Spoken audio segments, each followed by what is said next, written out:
Von Scout und Scout. Wusste ich auch. Вон я буду так кратко спухать, я чуть-чуть. Ja, was du super. Du bist keine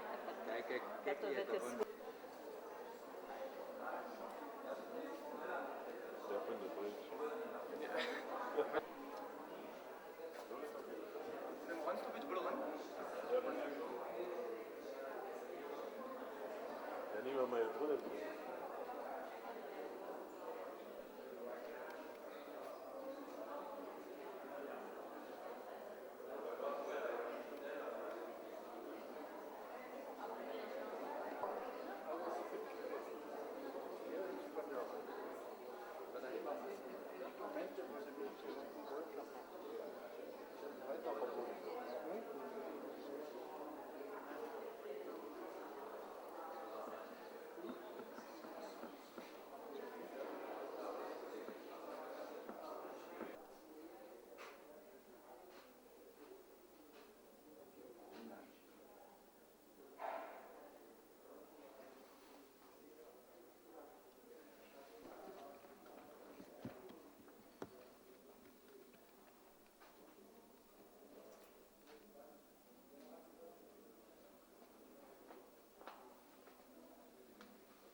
Wo wordt die nazistische čas is of in Dat is schon Sackersellenburg.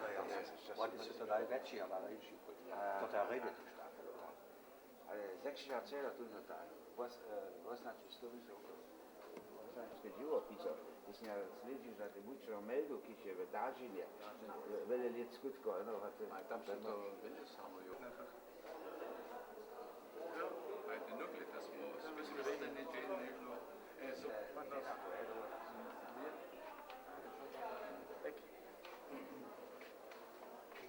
gemacht, ist schon gemacht. Hatte ich schon die Reporterin angesprochen? Nee, wird schon werden. Schon. Gut. Ich habe meinen Stock vergessen im Auto.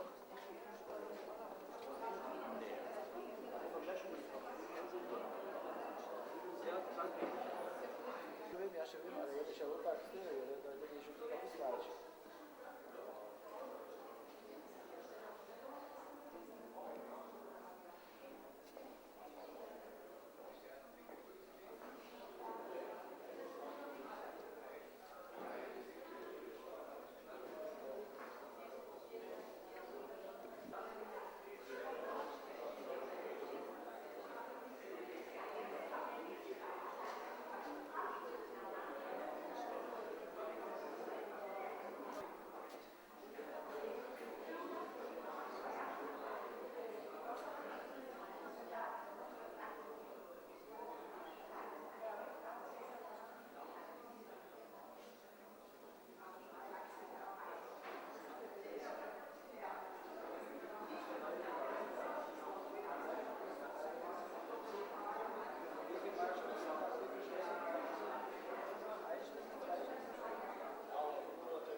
pokazati. Можемо зараз поїдь. Haj, to je možno.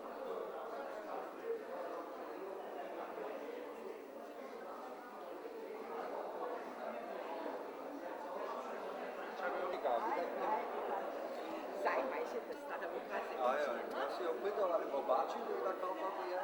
Ja mam filmie o takim Dobar, Hajde mi dobar, jeźdźmy. iba báčim, tá kalba bo báčim. Možno sú Většice a... Dwaj razy. Was noch jeszcze? Mensch!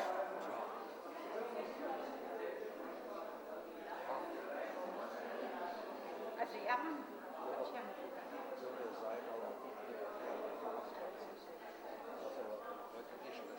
Jakie chodzi, ja Aha. Pekne, nie padają.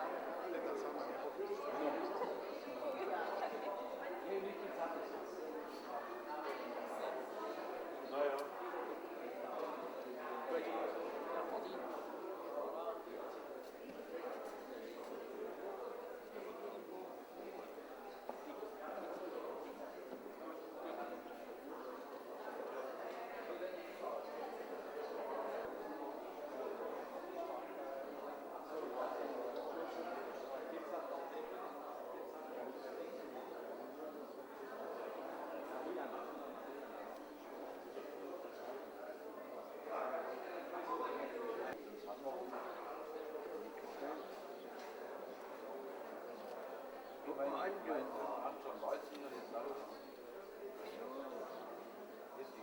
Mit den Fingern drauf zeigen.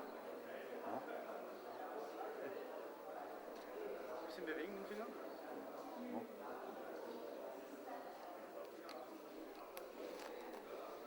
Groß recht. 99.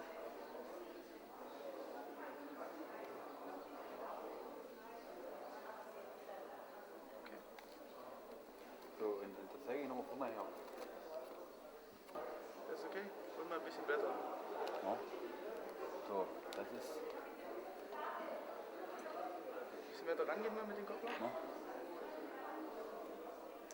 Hier sind wir am Warnemünde draußen. Ja, hier, springende Forelle. Zeigen Sie mal. Ja. Mit den Finger auffangen, genau.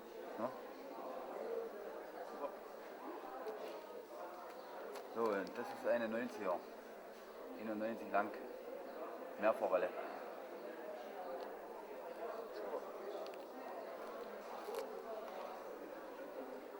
Hier sind wir in voller Position. Okay. Angelkumpel hier. So genau. Okay, und weiter blättern. Nicht auf mich schauen, bloß auf die Bilder schauen. Ja.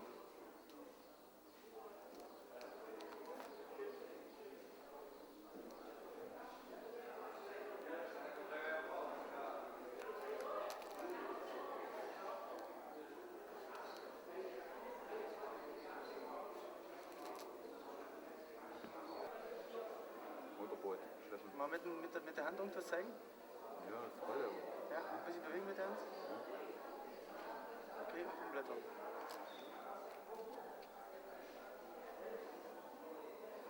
Genau.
Hej, Jens som z Berlina Šiova, zobrna tu tem sarskim poponju.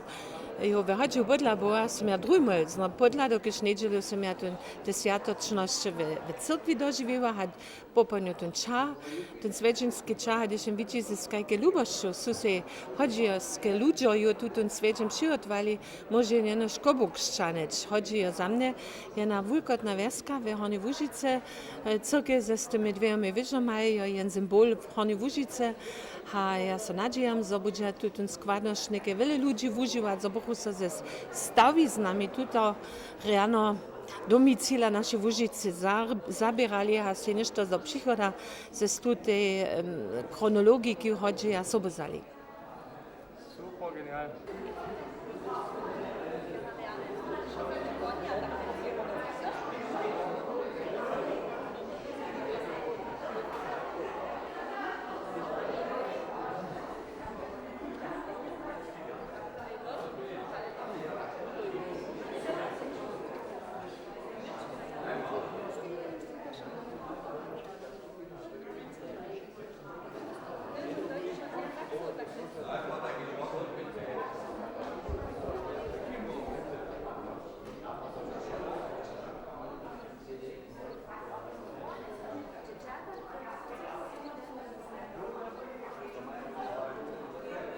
Šta zjaza Serbov s Hodžijom?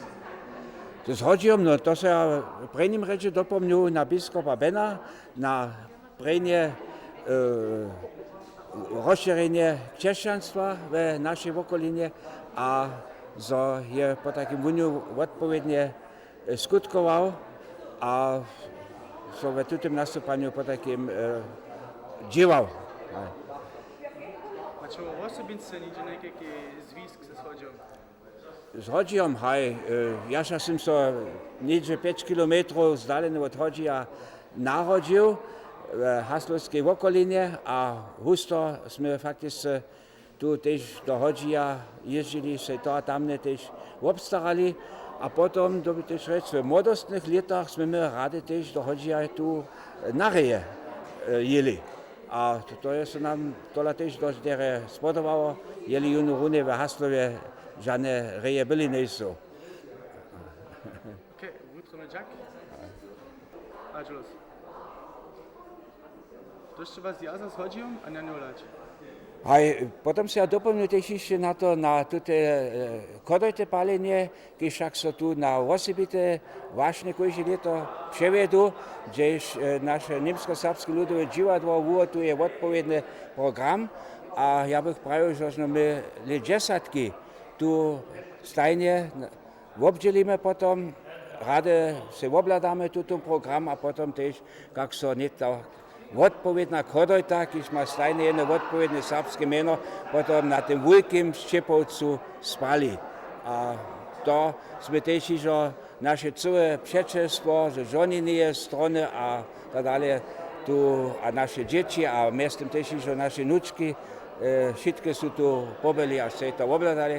A to je fakticky tutun deň, my na každý pád držíme svobodne za kodojte palenie v Hodžiju. Hej, Srbstvo a Hodži, to je... Sme prišli zastaviť, ešte s Hodžom. Okay, a prošli na Njolač. ja, Smo se jasne ne rozumí, ale Hej. budeme tak činčka zobrať. A za ne? Neka še vám. Ze s Hodžijom tak dohož Hodži šon obsteje.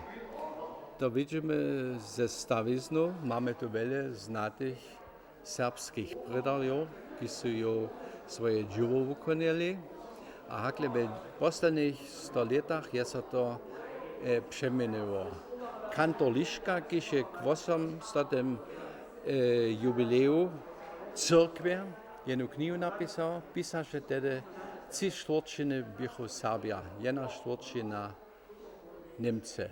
A dženca je to škoda, že sú jara malo Serbo ešte. A skoro ešte, keď sú živí v tej gmene, tak v Hodžiu sam sú Němce. Kristiace?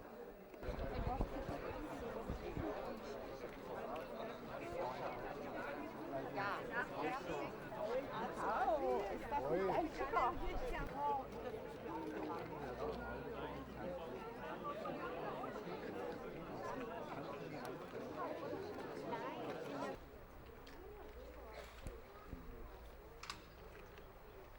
Drugi hosťo, ja vás vítam wutomne na naše zaradovania 30-letnému obstaču našej gminy Hodzik.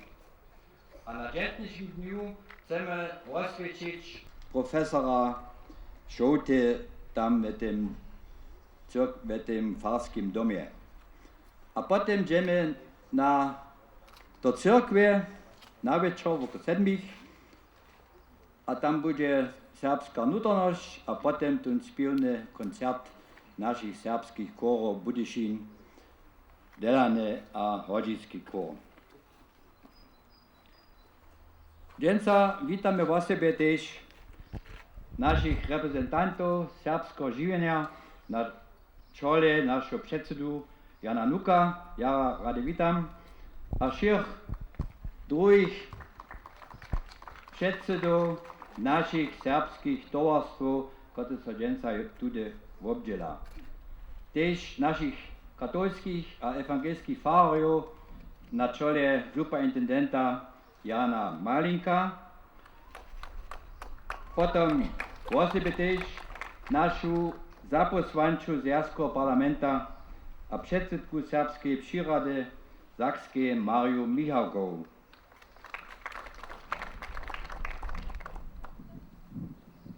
Niemcy zu ihr postrojić. Deutsch, also möchte ich nicht alles wiederholen, aber unseren werten Bürgermeister, Herrn Bär, der sich sehr große Mühe gegeben hat und der Hauptinitiator ist unseres 1000-jährigen Goethas, dass wir das so feiern können.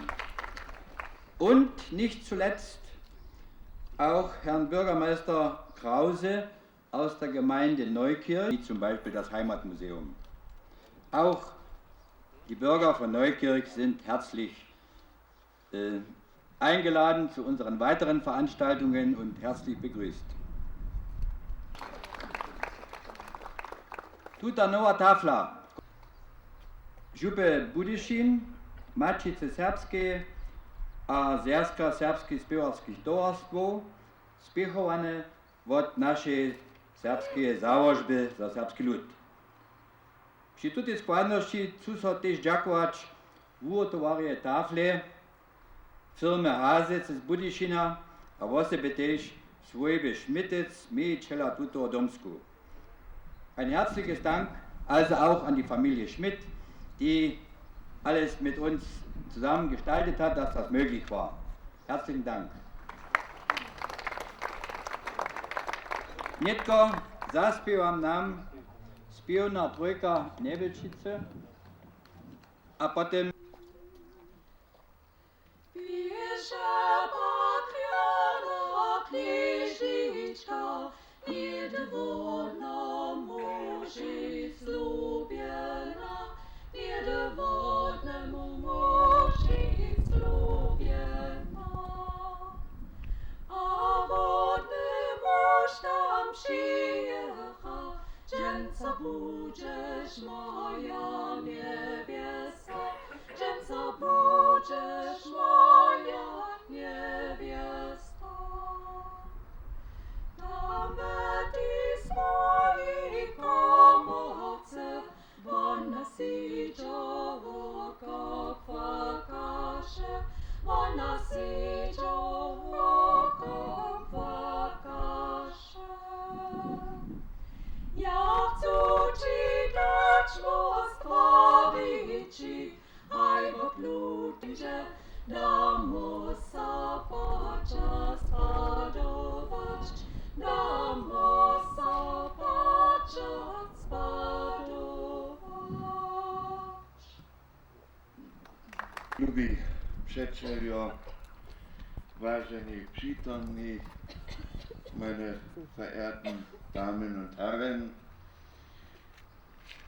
nie jara husto so doživíš v jenem živění, so jeden podawk vospětuje. Tutun žen za mě tohle jeden voslebíte žen, dokud můžu doživit, so češíme jo jedno z největších pracovario serbského ľuda a najskôr je z mojho vida najväčšieho syna tutej vesky Jurija Pilka.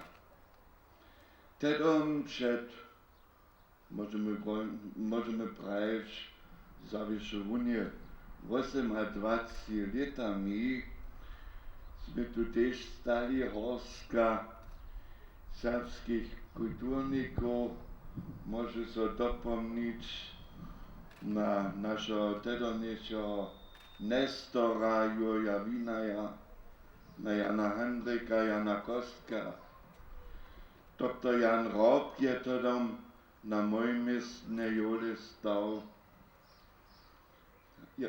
Andrej Ciš píše podľa a všelijaké druhé pracovaja našeho časa. Když sú sa tedom za to zasadzovali, so Jole Pilk v tutej vesce Češi.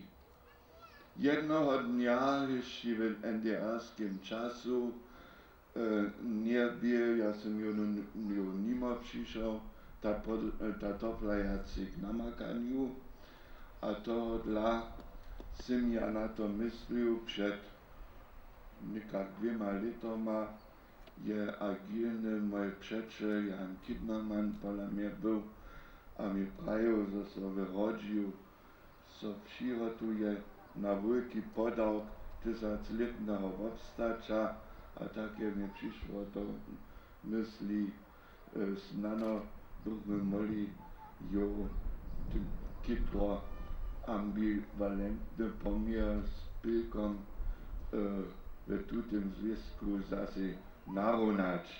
A to je so z dzisiejszym dniom stało, a za to som ja jara džakony a praju tohodla, dokež nikke môže kúžde vedieť, zo je jo Pilk byl a má nástroj, kúžde vobydlia hodžia, ale kúžde vobydá tež hodžia, so má bysty kontakt s tutej našej jara vážnej Osobinu.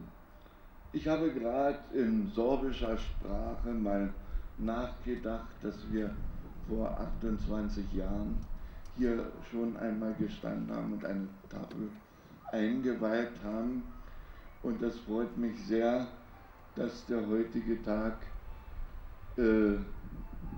dafür vorgesehen ist, dem wahrscheinlich bedeutendsten Bürger von Hodži Göda hier zu ehren in seinem Heimatort, wobei sich natürlich die Gelehrten streiten, ob das hier eigentlich der richtige Ort ist, aber darauf kommt es meines Erachtens nach nicht an. Es kommt darauf an, dass die Einwohner von Göda und die Besucher und Gäste von Göda, indem sie diese Tafel hier betrachten, während sie durchs Dorf schreiten, auf einen Namen aufmerksam gemacht werden, und diese Tafel könnte sie dann inspirieren, sich mit diesem Namen etwas näher zu befassen. Es ist nicht meine Aufgabe, hier das ganze Wirken und Schaffen von Juri Pilk zu würdigen. Das wird in sehr anschaulicher Weise Professor Dr. Schoter dann im Anschluss an diese Veranstaltung übernehmen. Ich möchte nur so viel sagen, dass wir in der heutigen Zeit besonderen Grund haben, an Juri Pilk zu denken. Nicht nur, weil er zu den 3 Großen in der sorbischen Musikgeschichte steht und leider immer etwas im Schatten der beiden anderen Großen, nämlich Kotzer und Krautz, gestanden hat, sondern weil wir ihn, und das sage ich jetzt als Musiker, über sein musikalisches Wirken hinaus vieles auf dem Gebiet der ethnologischen Forschung zu verdanken haben. Und wenn jetzt zum Beispiel die ganze Thematik des Krabat Kreise zieht, wie ich sie mir in meinen jugendlichen Jahren, als ich vor 28 Jahren hier als Model Schlips, wie man auf Sorbisch sagt, stand, gar nicht vorstellen konnte, wenn sich die Krabat-Geschichte zu einem richtigen Krabatismus gestaltet, wenn man das mal so salopp sagen darf, dann sollte man nicht vergessen, dass es Pilg gewesen ist, der diese Sage entdeckt und als erster der wissenschaftlichen Fachwelt zugänglich gemacht hat. Das wissen Sie ja alle, was das für Kreise gezogen hat. Ich erinnere nur an Bresans Romane. Ich darf auch an meine symphonische Dichtung Krabat erinnern, die etwa in der gleichen Zeit vor 30 Jahren entstanden ist. Ich darf an Preußkers Jugendbuch erinnern. Ich darf an die neueste Produktion des Sorbischen Nationalensembles erinnern, an die Ballettoper Krabat nach Bresan von Wolfgang Grögner und N.J. Schneider und vieles andere mehr. Im Hintergrund all dieser wunderbaren künstlerischen Ergebnisse steht unser Dr. Juri Pilg. Und daran habe ich schon immer gedacht, wenn ich durch Göda fahre.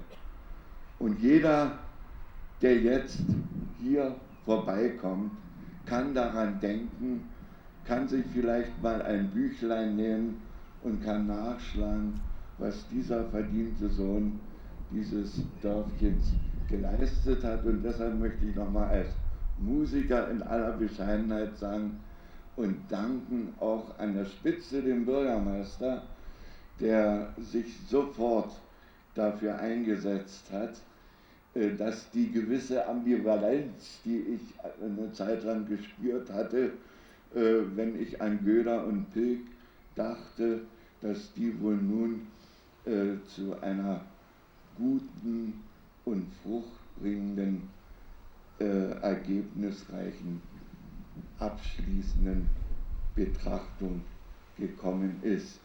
In diesem Sinne, Gutrovne Jack, danke ich Ihnen herzlich für Ihre Aufmerksamkeit und möchte bitten, dass die Tafel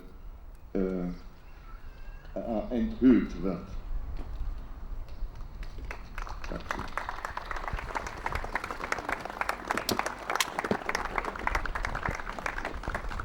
Nesvjesna nas da bude tu do akt přivést.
što zaspevame si srpsku himnu.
Spihovane.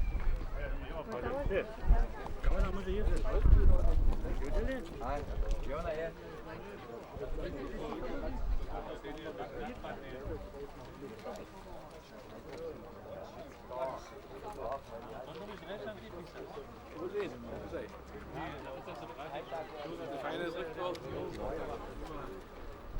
Se ti spođeni bio na ti najviše, to je da nisi viđao, jel?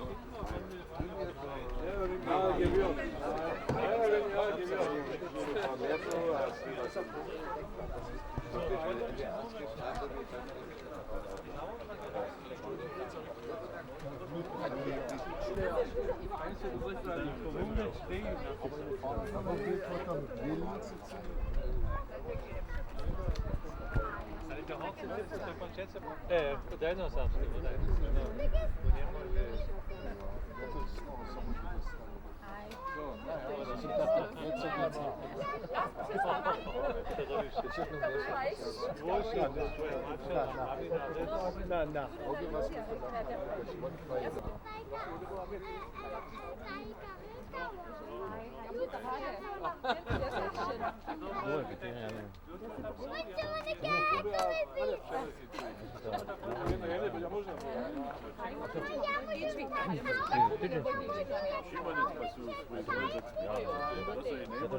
Geh mal runter, komm jetzt.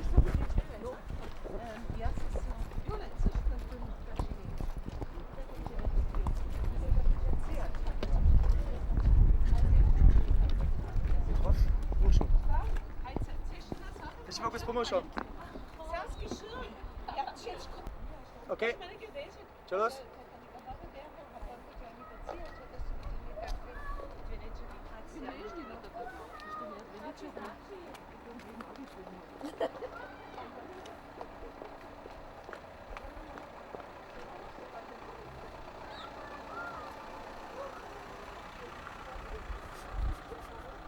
Scheiße, das hässliche... Scheiße.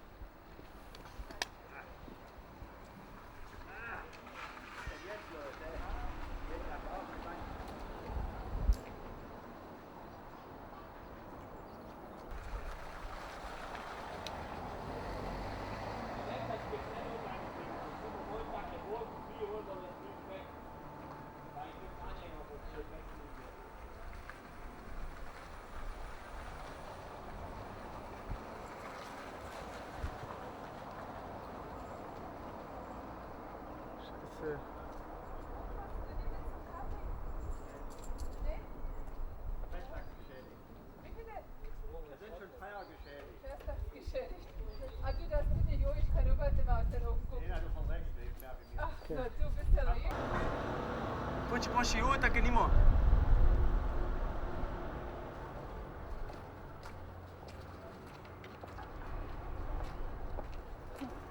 Čakuju. So, der Buschenek. Da bude je en kumšlovski film.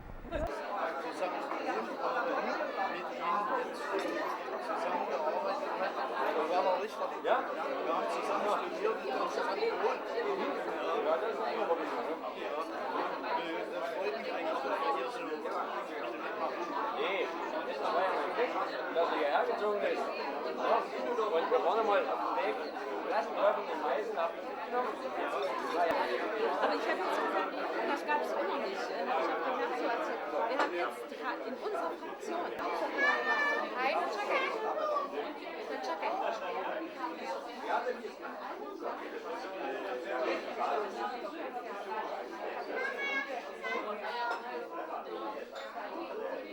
Dann ist ja leer für musikalische Chorbetung. Nee, ist ja schon nicht. Wir gehen rüber. Ach, schick mal Harika.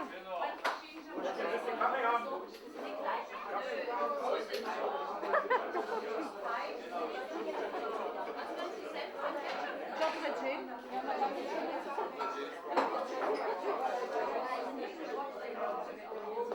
Wir gehen darüber. Wir haben kurz die Lade, wir stehen in Hause.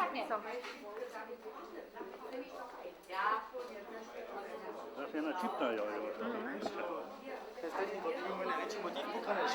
Ja? Da bi mu ne reči motiv pokraneš.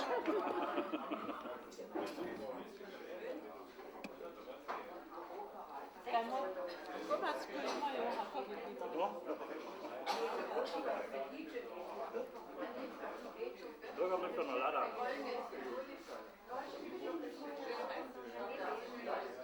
Geht ruhig.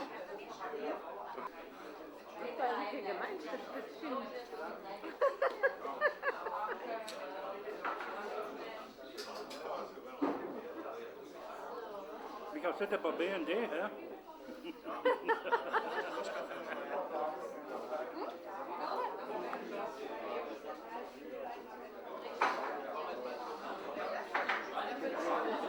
die guckt zu das. Was? Das wäre genau das.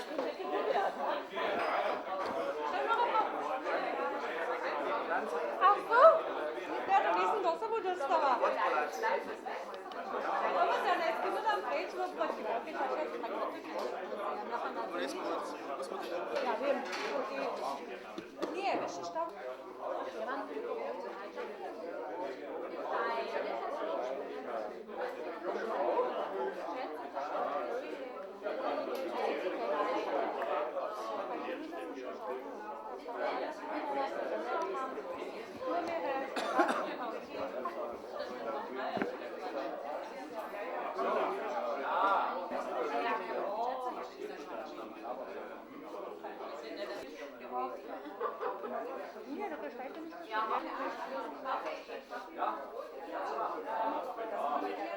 Alles bis zum Schluss aus. Hier ist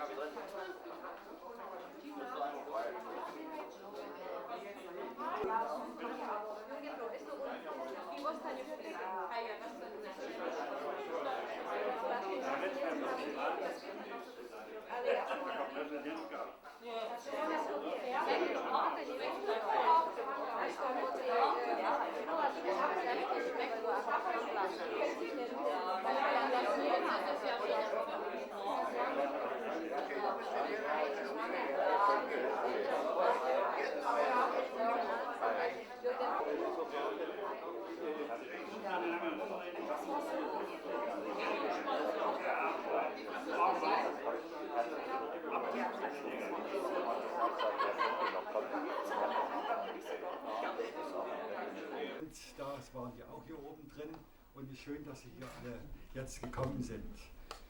Eine technische Sache habe ich noch.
Ja bih prosil za knez profesor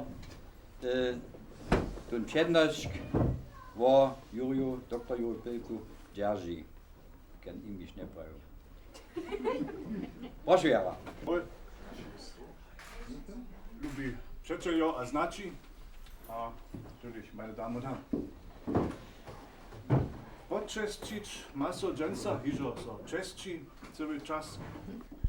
Jubilej hodžija skiči nam tomu vítanú skladnosť.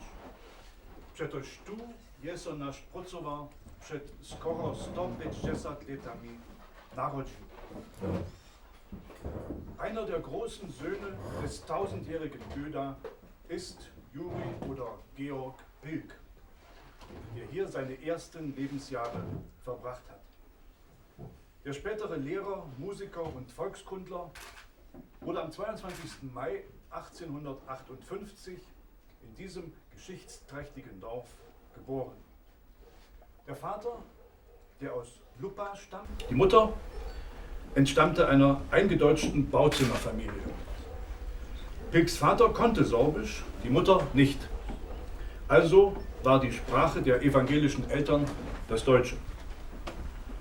1862, der Junge war 4 Jahre alt, wurde der Vater zum Obergendarm befördert und die Pilks zogen nach Bautzen, wo sie dem Knaben eine gediegene Erziehung angedeihen ließen. Auf dem Burglehn eine 4-jährige Ausbildung zum Volksschullehrer, wobei er ein Schuljahr übersprang. Den Mitschülern fielen schon damals seine außergewöhnliche Begabung, seine Musikalität, absolutes Gehör, sein Humor und seine Bescheidenheit auf. Der königlich sächsische Musikdirektor Bernhard Kraus Schneider schrieb später: In jungen Jahren war Pilk körperlich und geistig äußerst rege. Seine Bedürfnisse waren sehr gering. Pellkartoffeln waren ihm ebenso lieb wie Braten. Gern rauchte er seine Pfeife. In den Jahren danach habe ich ihn zu Hause oder in Gesellschaft nie ohne Tabakspfeife gesehen. Sparsam war er immer, beinahe geizig. So nachzulesen in der Musikzeitung Škoronsk ze serbskich honor. A 7 jako pomocny wučer w Hučinie. Posta tam jenoś 18 miesięcy, ale one postają wachu jeho niemsko-Serbia uznawachu. Am 9. Oktober 1876 trat der volle Name Georg Arthur Paul Pilk seine erste Stelle an. Und zwar als Hilfslehrer in Guttau, nordöstlich von Bautzen. Er blieb dort nur 18 Monate, aber dennoch wurde dieser Aufenthalt entscheidend für die binationale Prägung des Pädagogen. Zbigniew Kościuch berichtet, hat sich Pilk in reiferen Jahren scherzhaft als Dreiviertelsorbe bezeichnet. Denn die Großmutter mütterlicherseits war auch eine Sorbin aus Hoyerswerda. Und er erklärte das Sorbische gern zur Sprache seiner Vorfahren. Das immerhin ist bezeugt. Der junge Pilk hatte im Lehrerseminar eine solide berufliche Bildung genossen, nicht zuletzt in Theorie und Praxis der Musik. Auf diesen Bereich richtete er seine besonderen Aktivitäten. Er sang im Schulchor, spielte vorzüglich Geige, er war Mitglied des Seminarquartetts, zu Feiertagen auch Klavier und Orgel. Pilk nannte ein seltenes Talent sein eigen. Er war so etwas wie ein musikalischer Eidetiker. Ein Eidetiker ist ein Mensch, der sich einmal empfundene Wahrnehmungen, zum Beispiel auch Gespräche, direkt im Gedächtnis speichern und sie zurückrufen kann. Und das konnte er mit Melodien. Nach Auskunft seines einzigen Sohnes, der aus der zweiten Ehe stammte, vermochte Pilk eine einmal gehörte Oper zu Hause auf dem Klavier fehlerfrei nachzuspielen. Obwohl er sich mit Absolventen eines Konservatoriums fraglos messen konnte, blieb er jedoch zeitlebens, weil ohne entsprechendes Studium, ein selbstkritischer Autodidakt. Na swoją polską żonę, Minku. Aczkuli była narodzona Niemka, Dżoka przedozaczyła, nie manżelskiego od działałości za serbski lud żenie odwiedła. Obaj bydle się pedagoga przypoznaczy jako domiznowiednik a sledżer. Sledżer ludowego herbstwa, po takim fachowc, kotryż zdobom mnoho publikowaszy. Gdzieś by to można, zapoda manuskrypty też serbscy.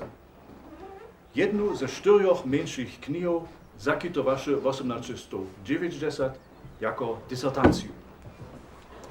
Also im Status eines Vikars, wie es damals hieß, in Oberneukirch, in einer Schule.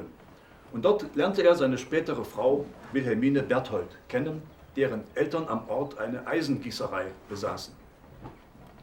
Als Pilk die Wahlfähigkeitsprüfung für den Schuldienst abgelegt hatte und 1880, 22, an die 6. Bürgerschule in Dresden als Lehrer kam, hielt er um die Hand seiner Braut an. Das Paar heiratete im August 1880, die wohlhabende Gattin kinderlos. Pilk litt unter der Entfernung von der lieben Lausitz. Er kompensierte diesen Schmerz durch rastlose wissenschaftliche Arbeit für die Heimat. Eine geeignete Stelle freilich wurde ihm dort in der Heimat nicht angeboten. Wilhelmine starb 1914. Im Januar 1915, sogleich nach ihrem Tod, reichte der Witwer das Pensionsgesuch ein und zog, von Schwermut geplagt, 56-jährig artistischen Eifer verriet. Das heißt, der auch viel veröffentlichte. Er suchte zwischen Dresden und Bautzen die Archive auf und verfasste, gestützt auf zuverlässige Quellen, ab Mitte der 80 über 100 Aufsätze für Zeitschriften und Sammelbände.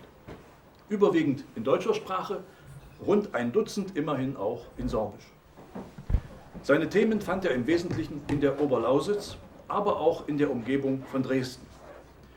Er schrieb über die Burgunderkriege und über das Muldental. Auf seinen ortsgeschichtlichen Streifzügen, so nannte er das, entdeckte er sogar den Senftenberger sorbischen Bürger am Hohwalde bis zum Befreiungskriege. Damit wurde er im Jahr darauf an der Universität Rostock zum Dr. Phil promoviert. Wie und warum in Rostock, darüber liegen uns keine Informationen vor. Dieser akademische Titel, Dr. Phil, hat sein Ansehen in den hauptstädtischen Kreisen, also in Dresden, durchaus befördert.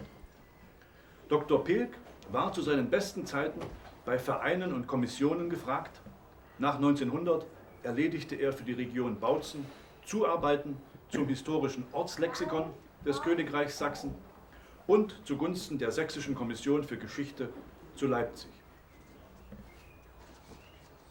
Im April die Krabat-Sage. Er veröffentlichte diese Entdeckung auch in Sorbisch in der Monatsschrift Ružica. Und dieser Neuerschließung der Krabat-Sage hat Paul Nedo später einen zentralen Stellenwert für die heutige Interpretation beigemessen.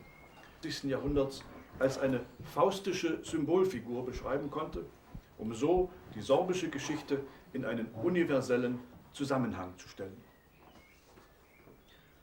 Juri Pilk pisaše svoje studije na zakladě obširných žovov a sbírkov. Hižo około 1900 sljedeše v polu, im Feld. Do reka on jezdeše po kraju, a daše se od informantov zajímavé fakty, pověstče a druhé věci povedať. Jeho notice bychu za vony čas jonkročne. One ličachu viace hač 4000 stron. Náladne dziele tutych materialiów sú so bohužel za čas vojny v Lipsku zubili. Allen Veröffentlichungen und wissenschaftlichen Arbeiten Pilks gingen gründliche Analysen und Materialsammlungen voraus, hat Manfred Schober festgestellt. Pilk durchforstete gedruckte Studien und Archivalien, die sich in öffentlichem, kirchlichem und privatem Besitz befanden. Wie nur wenige Forscher seiner Zeit hat er aber auch sogenannte Feldforschung betrieben, das heißt, ist über Land gegangen, hat beobachtet, sich von Gewährsleuten erzählen lassen und niedergeschrieben, was er gesehen und gehört hatte. So schuf er sich ein beachtliches kultur- und regionalgeschichtliches Archiv. Speziell bei den volkskundlichen Manuskripten handelte es sich um seinerzeit einmalige Sammlungen, um über 4000 Seiten in zügiger, aber gut leserlicher Handschrift. Pilk hatte vieles mit großer Energie aus verstreuten älteren Quellen zusammengetragen. In mancher Hinsicht knüpfte er an die epochalen Volkslieder der Wenden in der Ober- und Niederlausitz von Leopold Haupt und Johann Ernst Schmaler an. Große Teile der Materialien zur ostsächsischen Volkskunde, deren Auswertung Pilk, sein eigenes Zitat, den vereinten Kräften anderer überlassen musste, sind leider im Germanistischen Institut der Universität Leipzig im Frühjahr 1945 vernichtet worden. Verschiedene handschriftliche Vorarbeiten aber, so etwa zur Volksmedizin in der Oberlausitz, werden im Sorbischen Kulturarchiv beim Sorbischen Institut als eigener Bestand bis heute aufbewahrt. Brniš Pilk doprinje tohodla zajmovaše jeho hudžbna folklora, tohodla stilizovaše ludove pjesnje za kore a za orkester. Originalne tvorbe dramatizovana stavizna, Smjertnica, svoju prapremjeru na jevišću. Čelaci so zavišće na podawk w starym budyjskim dziwadle dopominają. Fertig war, so hatte er sich doch frühzeitig auch zu musikalischen Fragen geäußert. Bei der Darstellung der Verdienste um Musik und Musikgeschichte stütze ich mich auf Erkenntnisse von Mirko Scholze aus Bautzen, dem ich für die Zuarbeit danke. Gerade bei musikalischen Arbeiten verwendete Pilk gern das Pseudonym Paweł Hodźijski, Paul von Göda. 1895 veröffentlichte er den Aufsatz Der Volksgesang der Wenden in dem Periodikum Bunte Bilder aus dem Sachsenland. Volksgesang der Wenden, ein Aufsatz, wo er die zeittypische Hinwendung zum Volkslied als Grundlage eines nationalen Musikstils forderte. In Artikeln und Vorträgen bestimmte er die Musikfolklore folgerichtig zum Ausgangspunkt kompositorischen Schaffens. 1890 war er selbst erstmals als Komponist in Erscheinung getreten. Am 19. Oktober jenes Jahres bot der von Pilk regelmäßig geleitete Männerchor Echo in Dresden am Ende eines Gesangskonzerts ein sorbisches Programm. Dieser Liederzyklus von Korla August Kotzor wurde eigens für Solo, Chor und Orchester instrumentiert. Solo, Chor und Orchester. Außerdem hatte Pilk die Texte ins Deutsche übertragen und verbindende Worte hinzugefügt. Ein ähnliches Konzert wurde 1895 zum 50. Jubiläum des ersten sorbischen Gesangsfestes dank seinem Engagement im Bautzener Hotel Laue zu Gehör gebracht. Handwerks- und Kunstgewerbes stattfand. Dazu hatte er sorbische Volkslieder bearbeitet, man sagte auch stilisiert. Teilweise für A-cappella-Chor, teilweise für Stimmen mit, und das war die Neuerung, mit Orchesterbegleitung. Aus der Distanz leitete Pilk von 1897 bis 1906, also ein Jahrzehnt, die mit. Pilk unterstützte junge Komponisten und Dirigenten wie Juri Svodink oder Jan Arnošt Freischlag. Originale Werke komponierte er später praktisch nicht mehr. Denn schon früh hatte er festgestellt, dass ihn beim freien Komponieren Reminiszenzen, Erinnerungen an Melodien leiteten und behinderten. Es war die Kehrseite jener erwähnten Fähigkeit, fremde Eindrücke im Gedächtnis zu speichern. Juri Pilk beschränkte sich also auf Bearbeitungen vorliegender Kompositionen oder populärer Volksmelodien, wofür er ein ganz besonderes Talent besaß. Daneben stellte er 2 Liederbücher für Chöre zusammen, wodurch allmählich das sorbische Repertoire in den Programmen gestärkt wurde. Anfang des 20. Jahrhunderts aber dramatisierte und komponierte er doch noch einmal, und zwar das Glanzstück seines Schaffens, die einzige sorbische Operette, respektive das volkstümliche Singspiel in einem Akt, Smerdnica, die Todesgöttin.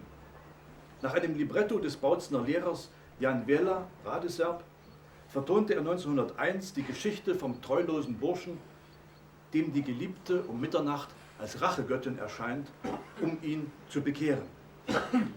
Erst 1912 erfolgte eine konzertante Aufführung dieses einstündigen Vokalwerks, eines Meilensteins der sorbischen Musikdramatik. Im Saal des Hotels Krone. Der Dresdner Lehrer, inzwischen verwitwet, zog sich aus dem sorbischen Kulturleben 1915 zurück. Erst später übernahm er auf Vorschlag von Michał Nauka in Radibor weitere Volksliedbearbeitungen für die Chorbewegung. Das Singspiel Smerdnica aber erlebte nach einem halben Jahrhundert im April 1965 seine Premiere auf der Berufsbühne. Zaso Zwiazońcy do Dresden nauroczył. Wundożywi 68 lat. Bez wiele nie by jeho hudżba za dzwonka serbskie sredziszcza żaden nowotarski zjał, je Zbigniew Kościów swój czas zwieścił. Ale ona nie pisze, a nie je bez szerszego wuznama.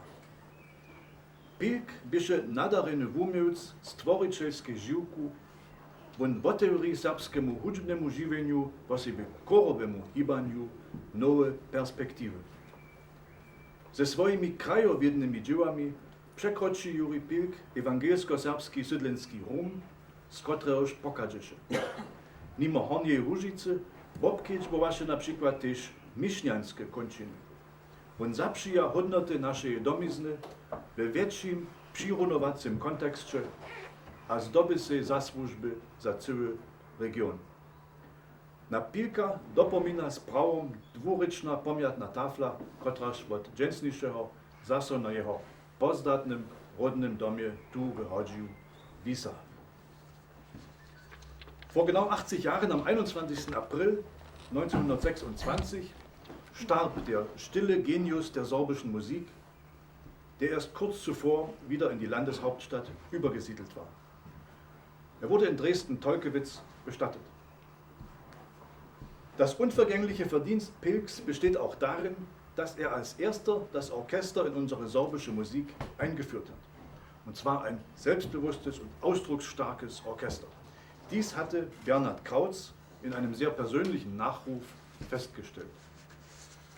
Kotzor nämlich pflegte seine Werke nur dann zu orchestrieren, wenn sie als Kirchenmusik oder für das Theater bestimmt waren. Pilks kompositorische Aktivitäten zwischen 1890 und 1924 sandten in Stil und Form zwar nicht die Signale der europäischen Moderne aus, aber sie eröffneten dem intellektuellen sorbischen Musikleben neue Perspektiven, denn sie festigten es im Innern. In seinen landeskundlichen Arbeiten, die er selbst vermutlich als sein Haupterbe ansehen würde, war Pilk über das evangelisch-sorbische Siedlungsgebiet hinausgegangen. Die Publikationen aus 40 Jahren widmen sich mit wenigen Ausnahmen der oberlausitzisch-meißnischen Grenzzone, also jener Landschaft, in deren Mitte Pilks Geburtsort Göda und das mit seinem Leben und Wirken so eng verbundene Neukirch am Faltenberg liegen. Stichwort für Neukirch, das Heimatmuseum. Dr. Georg Pilk hat die vielfältigen Werte unserer deutsch-sorbischen Heimat schon zu einer Zeit erkannt und erfasst, als die slawische Besiedlung mit ihrem erstaunlichen Beharrungsvermögen von 1400 Jahren noch nicht als kulturelle Bereicherung verstanden wurde. Er gehört zu jenen Menschen, die sich um die gesamte ostsächsische Region verdient gemacht und sie in ihrer vielschichtigen Gliederung fachkundig betrachtet haben. Wir ehren ihn und wir nützen mit dieser Erinnerung uns selbst, indem wir die bescheidene Tafel an seinem mutmaßlichen Geburtshaus heute erneut angebracht haben. Vielen Dank.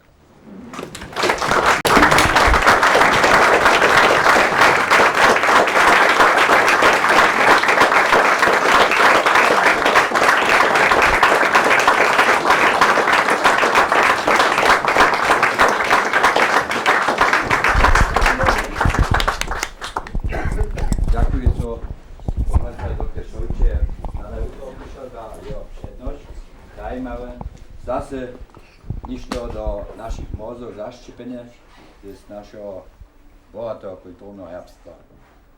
I máme ešte trošku čas. Se môžem prašenia staviť dať? Ich to má? Wenn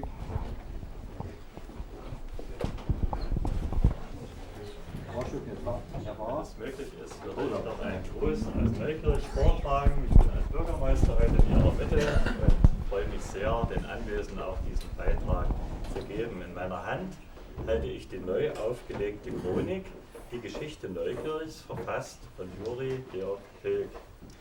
Es ist uns eine besondere Freude, diese Mitarbeit im letzten Jahr beenden zu können, weil ja die Dissertation 1889 bereits erwähnt, die Grundlage damit den ersten Band, den ersten Teil dieser Reihe, das noch nicht, zu seiner Chronik hier kurz vorzutragen. Vorwort. Einer anderen Feder, nicht der meinigen, hätte es gebührt, die Geschichte Neukirchs zu schreiben. Herr Dr. Hellner, ein Mediziner. Aber der Nimmerrastende hatte seine Zeit einzig und allein dem Dienste der leidenden Menschheit gewidmet. Die gesamte Gegend erkennt und verehrt ihm seit mehr als 30 Jahren. Ersuchte er mich, die vorliegende Arbeit zu übernehmen. Mit Vergnügen entsprach ich seinem Wunsche und übergebe dieses Werk. So ist es doch ein interessanter Bezug, hier daran zu verweilen und auch heute daran zu gedenken. Wollte ich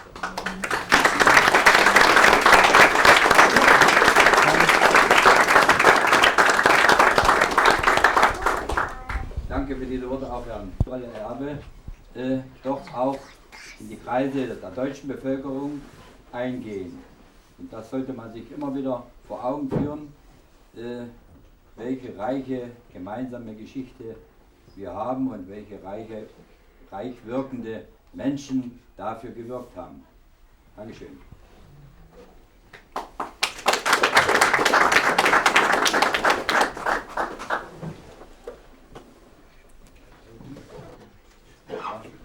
Ich komme nochmal auf Bilder zurück, so wie ich das mitbekommen habe. Ich habe aus dem Pfarrarchiv nichts gefunden über ihn. War er 4 Jahre nur in Göda. Aber er hat sich ja dann später irgendwie Pseudonym genannt, Bürger oder wie war es? Paul von Göda. Paul von Göda. Hatte er irgendwelche, ist das überliefert, noch weitere Beziehungen dann zu Göda hin, dass er sich da den Synonym dann so gegeben hat, das muss er dann irgendeinen Hintergrund haben, wenn er doch eigentlich mehr mit Neukirch ganz so verbunden war.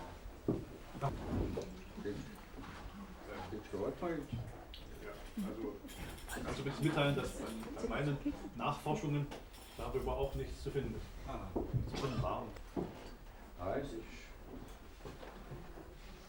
Ja, vielleicht sollte man eins, es wurde ja schon diese besondere Affinität zu Goethe, die hat ihn wohl sein ganzes Leben begleitet, wie es wohl vielen Menschen ergeht, wenn sie in die Jahre kommen und ihr Leben reflektieren, dann spielen eben solche entscheidenden Bezugspunkte dann eine Rolle. Und ich glaube, dass er Hodžianský also faktisch als Pseudonym oder als zweiten Namen für sich gesehen hat, weist wohl eindeutig, ohne dem jetzt wissenschaftlich unbedingt groß nachzuspüren, nach, dass hier diese Affinität auf jeden Fall vorhanden war.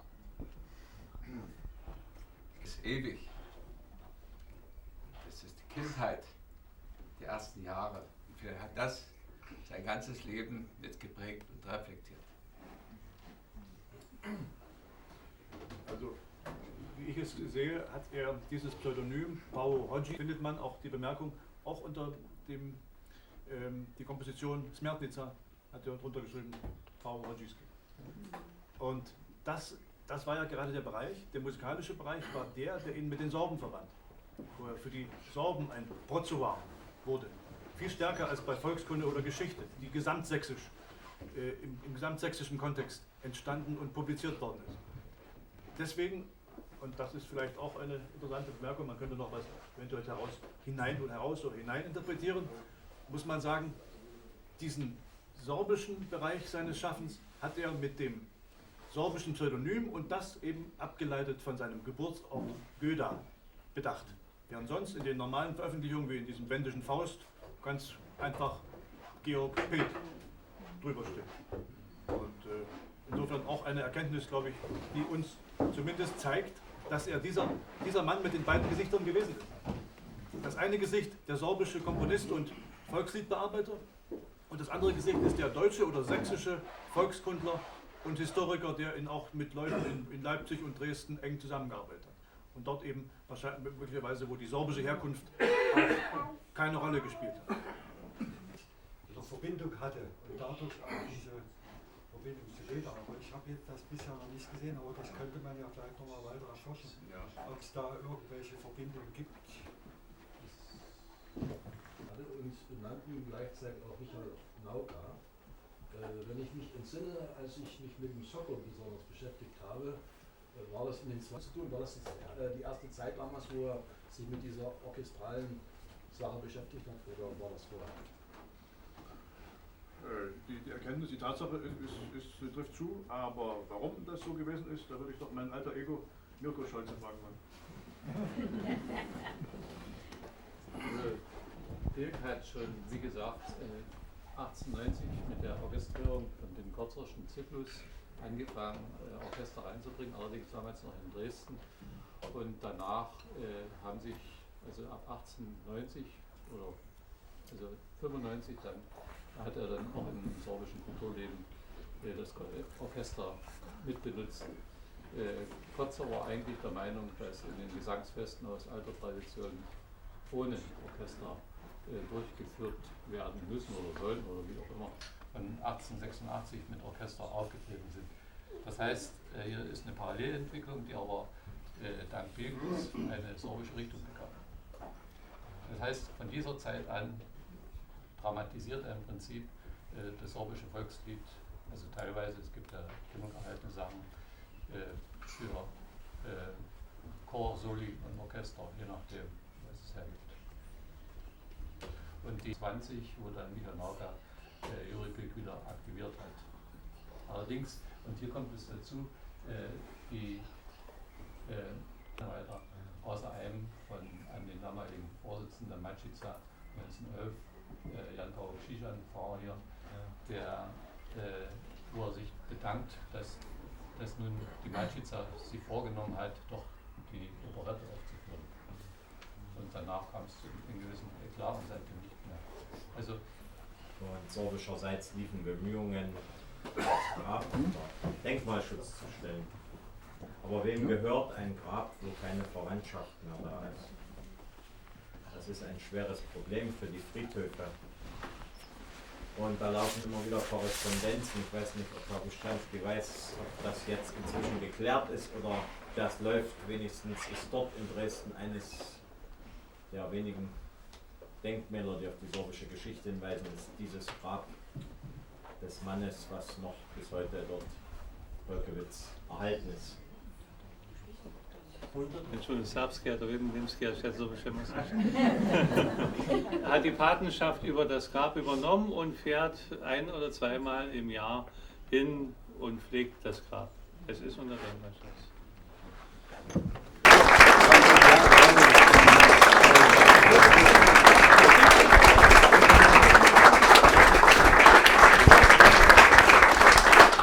Drugi prijatelji, evo co še nakvatač, štož našu štaflu nastupa, da su tam wiele prywatnych sponsorów też pieniądze domu dali za nasz swojski podziel, mimo założby, a im co też jest w sobie szachtorstwo, im co też w sobie w imieniu domowiny rad lubię podziękować. A nie, bo ja nametował, idziemy do cyrkwy,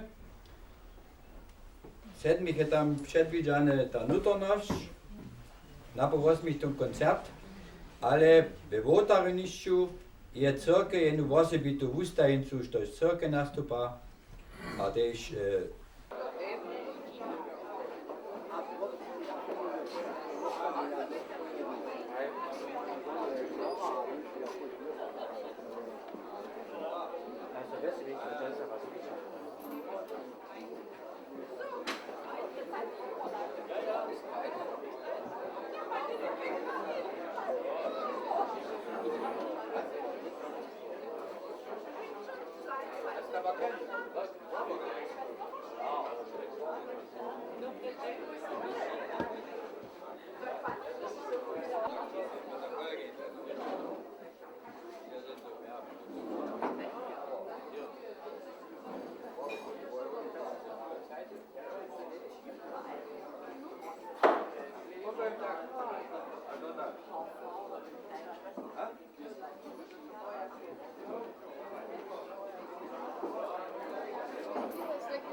Wir sind fertig, ja? Wir sind fertig.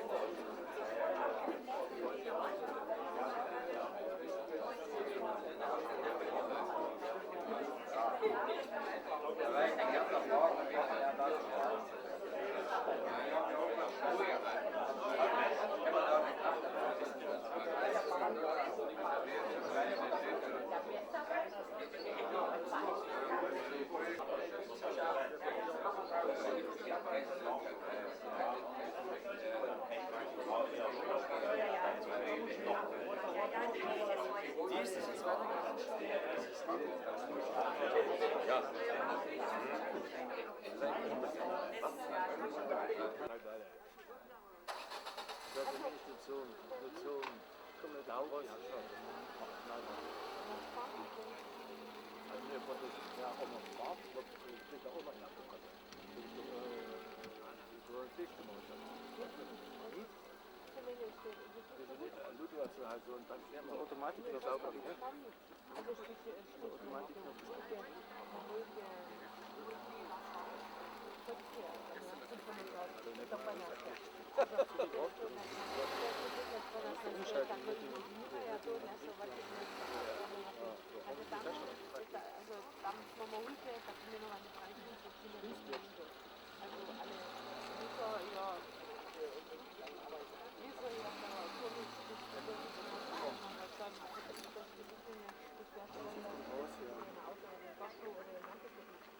Halt ist der dort mit der Seite, bei 300 Kilometer alle 70 Kilometer.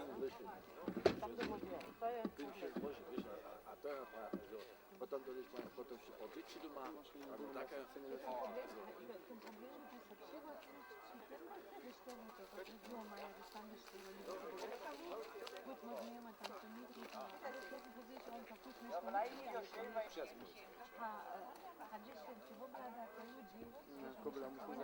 Unseres Festes heute, des Tages der sorbischen Kultur.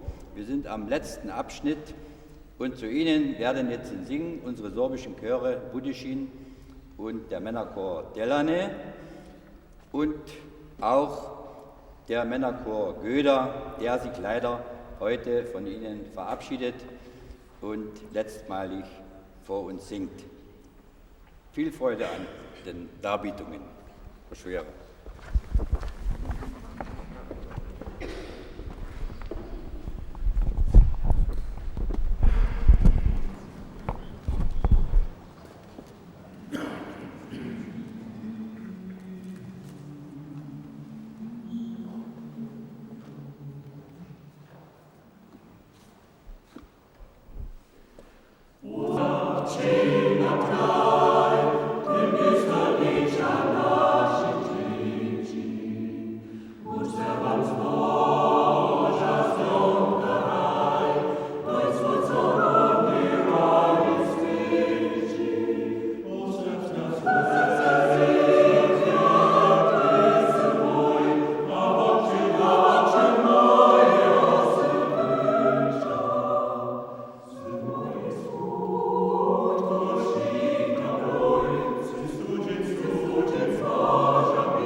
Ko Budyši z 1000-letného Budyšina zdroví vás, ľubí Serbia tu v 1000-letnym Hodziu.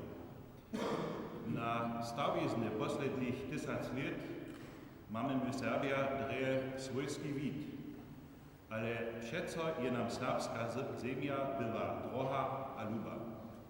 A kajż w naszej hymnie śpiewamy, nieśmy żenie spuścili nadzieju, zoso nam zrodza mužojo viečno opomniecia. Na dženstnišim dňu je so na všelako vážne počestil a hodnotil slavný muž hodžiskej gminy Juri Pilk. Sam by si za svoje umiorské dzieło dał przymienio Paweł Hodžiský. Juri Pilk je nam sabał między drugim zaostaje bohaty więc śpiewał, czerpają przy tym z tradycją serbskiego ludowego tworzenia. Myślę, że odkazanie Jurija Pilka najbolej spełnimy, gdyż damy jego śpiewam zakończyć. Zaniesiemy wam baladu Woszulka jeszcze świeciesze, alt solo Hank Dujesze Srebrny Deszcz z chorowym przewodem, w ludzie obligowane wolniczo swoja miastara, a lośnie szkoda sami dżoku dać.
Lubi Ostrzy, a lubi przeczeją prajem witać k nam, tu oczy. Der heutige Abend soll ein Abend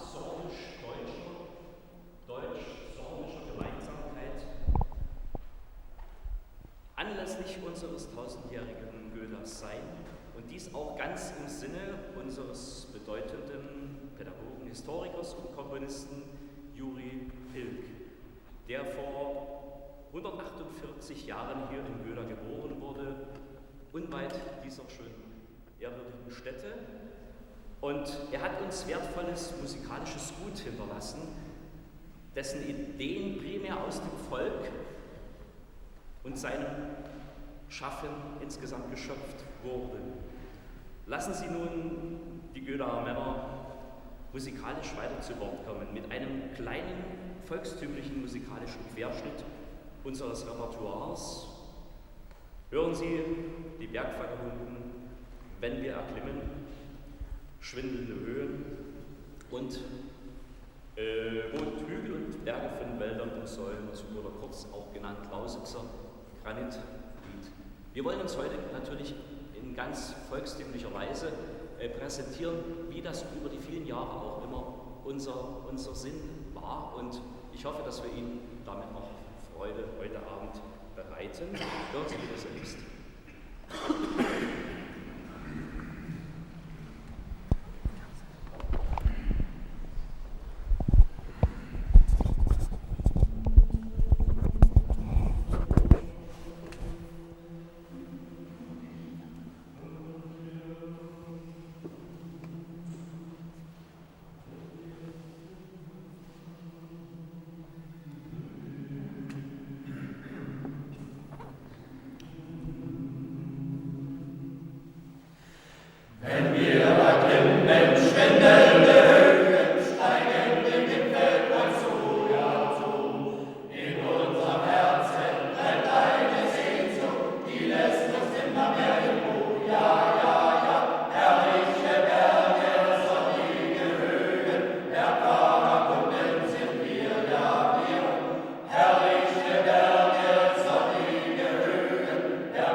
mir zu erregen, ein Lust hab ich daran, ein Lust hab ich daran.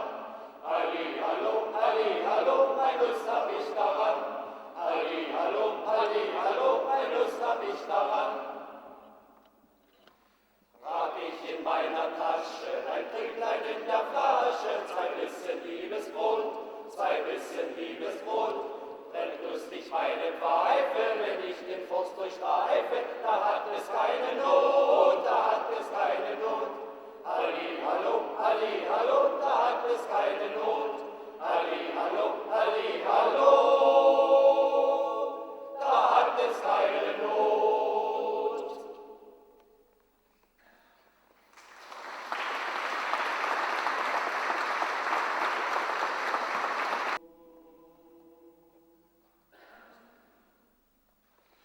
Was denn so vom alten Sonnenschein?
dżęca hižo raz słyšeli milici od Kora Budyšina. A to ve verziji od Bernarda Krauca za nas je on Detlev Kobela za muski kor předžival. Herzlich willkommen zum Tag der sorbischen Kultur anlässlich der 1000-Jahr-Feier hier in Göda. Auch der sorbische Männerchor Delane hat sich auf die Fahnen geschrieben, besonders das sorbische Lied gut zu pflegen. A to chcemy dżęca učinić bez wielkich ryczów, że nie dom dalej ze skłalospievom na naszą domiznu, na nasze Delane. Wiele wesela přeju ze spievom, któryś Jan Bula Kutku stworzył, Jan Handlik tekst. Přeju wiele wesela ze spievom w Delanach. Hajel jest płodne honor.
Jara rady zpívali tvorby dre najznačejších hudebníků Karla Augusta Kocora a Andreja Seelera, taktéž dżęca.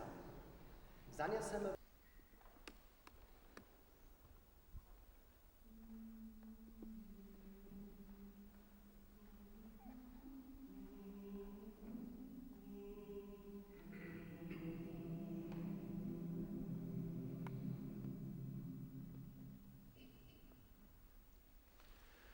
Zwo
das glaube ich auch.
Ja.